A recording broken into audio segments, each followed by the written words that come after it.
भोजपुरिया खबरी बिहार झारखंड में स्वागत में। देखिए आज की ताजा खबर रोहतास जिला के दाऊद थाना क्षेत्र से आ रहल बा, जहां अज्ञात अपराधी मरले युवक के गोली। दाऊद प्रखंड क्षेत्र के बिठवा मोड़ के आगे लोहा पुल के समीप अज्ञात अपराधी युवक के मरले गोली गंभीर रूप से जख्मी कर दिले।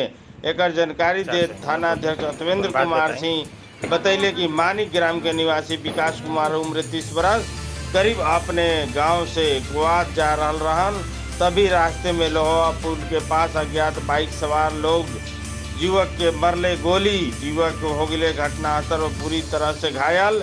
पुलिस के मिलते सूचना पुलिस घटनास्थल पर पहुंच करके घायल युवक के सीएससी दाऊद प्राथमिक उपचार के बाद रेफर कर दिले, जहां पुलिस उक्त घटना के बाद अपराधी के तलाश कर दिले बड़े। शुरू देखी खबर विस्तार से, भोजपुरिया खबरें दिखाई रुआ के विस्तार से।